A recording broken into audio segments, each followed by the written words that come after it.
ये कहानी एक रईस परिवार की लड़की जिसका नाम राधिका है और दूसरी और एक मध्यम परिवार का लड़का जिसका नाम अमन है।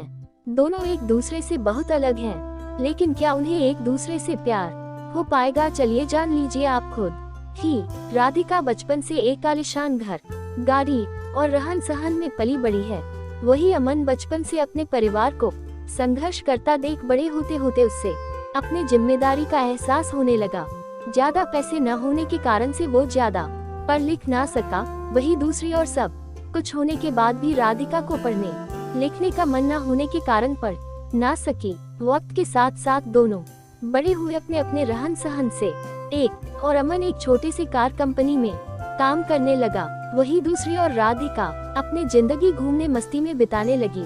एक दिन आया जब दोनों का एक दूसरे से सामना हुआ। वो कुछ इस तरह हुआ कि एक दिन अमन एक कार को टेस्टिंग करने निकला था। वही राधिका अपने दोस्तों के साथ कार में घूमने निकली थी। थोड़ी दूर जाके राधिका की गाड़ी खराब हो गई और उसी वक्त अमन ने देखा कि कोई वहाँ लिफ्ट मांगते हाथ दिखा रहा है। अमन गाड़ी साइड में कर उतर के राधिका की ओर गया। फिर क्या? राधिका उससे देख पूछने लगी, क्या आप हमें थोड़ी दूर तक छोड़ सकते हैं? उद्धरण चिन्ह। अमन उसकी बातों को सुन के चुपचाप गाड़ी की ओर गया और गाड़ी चेक करने लगा। ये देख राधिका को अच्छा नहीं लगा कि वो किसी से पूछ रही है और अमन जवाब नहीं दे रहा। अमन कुछ देर बाद बिना किसी से कुछ कहे चले जाता है। ये देख राधिका को कुछ समझ नहीं आया। तभी पीछे से आवाज आते हुए, राधिका गाड़ी चालू हो गई, अंदर आजा। ये सुन राधिका उससे शुक्रिया करने जाती, तब तक अमन निकल चुका था। राधिका फिर गाड़ी में बैठ चले गई। एक दिन आया जब राधिका का जन्मदिन था। वो हर साल की तरह अपने परिवार के साथ मंदिर गई। वहाँ उसने अमन को फिर से देखा। वो देखते ही उसके पास गई, उससे उस दिन के लिए शुक्रिया कहने। ये सुन अमन ने उससे देख मुस्कुरा दिया। ये देख राधिका ने अमन से पूछा, क्या तुम बोल नहीं सकते?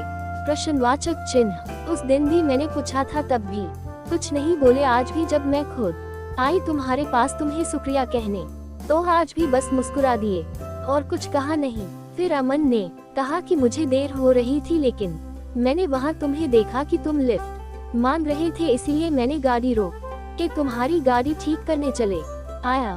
फिर दोनों के बीच बातें चलने लगी। फिर अमन को देर हो रही थी, तो अमन ने कहा कि अब मुझे जाना होगा, मुझे ऑफिस के लिए लेट हो रहा है। जाते जाते अमन ने उससे दोस्ती की हाथ बढ़ाया, कहा कि क्या हम दोस्त बन सकते हैं? ये सुन राधिका ने कहा, मुझसे दोस्ती? मैं हर किसी से दोस्ती नहीं करती। ये सुन अमन ने हंसते हुए कहा, चलो ठीक है, कोई नहीं, वक्त बताएगा कि दोस्ती करते हो या नहीं आप। ये बोल के वो चल दिया और वहाँ राधिका भी अपने घर की और निकल पड़ी। कुछ दिनों बाद राधिका और अमन एक मॉल में मिलते हैं। अमन देख राधिका से पूछा, तुम यहाँ कैसे? राधिका देखते हुए, बस यूं ही घूमने के लिए आई हूँ, तुम्हारा आज ऑफिस नहीं है जो यहाँ आए हुए हो? अमन ने कहा, आज बस जल्दी काम खत्म हो गया था तो सोचा थोड़ा घूम लूं। फिर दोनों एक कैफे में गए और बातें करने लगे। राधिका ने अमन से कहा, अपने बारे में बताओगे कुछ? अमन हंसते हुए कहने लगा, मैं क्या बताओ अपने बारे में, मेरा तो बस एक सादा जिंदगी है, जहाँ रोज सुबह ऑफिस जाता हूँ और शाम को घर जाके घर का कुछ काम कर लेता हूँ, बस फिर खा के सो जाना, फिर वही सुबह फिर से। फिर अमन ने पूछा, आप क्या करते हो? ये सुन राधिका हंसने लगी और कहा, मुझे कुछ करने की जरूरत ही नहीं पड़ती, सब बिना कुछ किए ही मिल जाता है, तो क्यों करूँगी मैं कुछ? फिर अमन ने कहा, अच्छा है, फिर तो हम बहुत अलग हुए। ये सुन राधिका ने कहा, हाँ अलग तो हुए हम, फिर भी तुम्हारे साथ बैठी हूँ यहाँ। फिर अमन ने कहा, बैठी हूँ मतलब हम अलग है तो सिर्फ रहन सहन से, बाकी हम दोनों एक ही है। अगर तुम दिल से किसी के बारे में सोचोगी तो तुम्हें कोई अलग नजर नहीं आएगा। ये सुन राधिका ने कहा, ये दिल कुछ नहीं होता है। अमन सुन के मुस्कुराने लगा और कहा, ठीक है, जैसा तुम बोलो। फिर हर कुछ दिनों में दोनों मिलते रहते, बातें करते और अपने घर चले जाते। धीरे धीरे दोनों में बातें बढ़ने लगी और दोनों रोज मिलने लगे। अमन ऑफिस से निकल के मॉल चले जाता और वहाँ राधिका उसका इंतजार करती रहती। फिर एक दिन राधिका ने कहा कि मुझे एक पूरा दिन तुम्हारे साथ रहना है, देखना है कि क्या करते हो तुम पूरा दिन। फिर एक दिन अमन का छुट्टी था ऑफिस का, तो उसने राधिका को मिलने के लिए बुला लिया।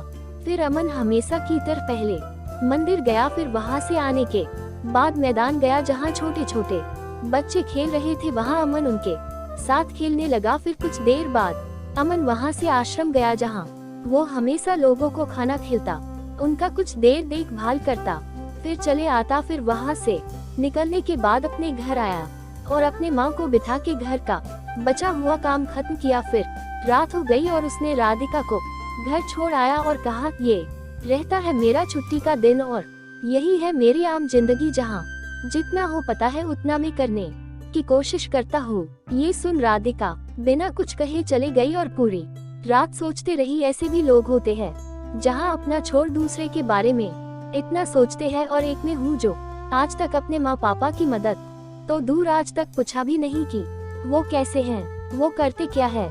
ये सब सोच राधिका भावुक हो गई और अपने माँ के पास चले गई। उसने देखा माँ उसकी काम कर रही होती है। जैसे ही वो माँ पुकारती है, माँ वहाँ से, क्या हुआ, कुछ चाहिए तुम्हें, बोलो, उद्धरण चिन्ह। ये सुन राधिका और भावुक हो गई और माँ को कहते हुए, नहीं कुछ नहीं, बस यही आई थी, और वहाँ से चली गई।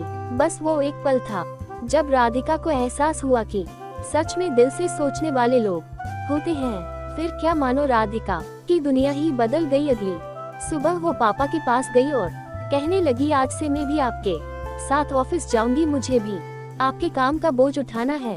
ये सुन पापा सोच में रह गए कि क्या हो गया मेरी बेटी को, आज इतने सालों बाद अचानक से ये कैसे आया। और अंदर ही अंदर खुश भी हो रहे थे कि उनकी बेटी अब बड़ी हो रही है, अपने जिम्मेदारी समझने की काबिल बन गई है। बस फिर शाम को हमेशा की तरह वो अमन से मिलने चले गई। बस फर्क इतना था आज की हमेशा वो घर से आती थी, आज वो ऑफिस से आई है। ये देख अमन को खुशी हुई और उसने राधिका से पूछा, तो दिलो होता है ना। ये सुन राधिका हंसने लगी और उससे माफी मांगते हुए उससे फिर से शुक्रिया कहा कि उसके वजह से आज वो अपने आप को पहचान पाई कि उसकी जिंदगी क्या थी और वो किसे समझ बैठी थी। तो अब आगे क्या बताओ आपको, आगे का तो आपको समझ आ गया होगा क्या हुआ रहेगा। हर कहानी की तरह दोनों को अंत में एक दूसरे से प्यार हो गया और दोनों एक दूसरे के साथ रहने लगे। अमन को एक साथी की जरूरत थी जो उसे समझे, प्यार करे, और राधिका को सच्चाई की एक जिम्मेदारी की जरूरत थी जो उससे अमन ने दिखा दिया। जाते जाते मैं आपको एक बात बताना ही भूल गया, दोनों एक दूसरे से मिले, बातें किए, घूमने रहे एक दूसरे एक साथ, लेकिन अभी तक दोनों ने एक दूसरे से अपना नाम नहीं पूछा। ना अमन ने कभी पूछा कि आपका नाम क्या है, और ना ही राधिका ने अमन से कभी उसका नाम पूछा। तो इस कहानी का अर्थ यही था कि किसी की पहचान जानना या पूछना जरूरी नहीं, जरूरी बस ये है कि आप बिना जाने कितना उस पे यकीन करते हो और उसकी मदद करते हो। राधिका एक ऐसी लड़की थी जिसे हमेशा से घूमना, मस्ती करना, ये सब में अच्छा लगता, और अमन एक ऐसा लड़का था जिसे हमेशा से उसकी जिम्मेदारी उसे पकड़ी रहती। दोनों एक दूसरे से काफी अलग थे, लेकिन अंत वही एक दूसरे के लिए बन गए। तो प्यार कभी भी और किसी से भी हो जाता है, आपको ना उसके लिए अपनी जिम्मेदारी से भटकना है और ना ही उसके लिए कुर्बानी देनी है।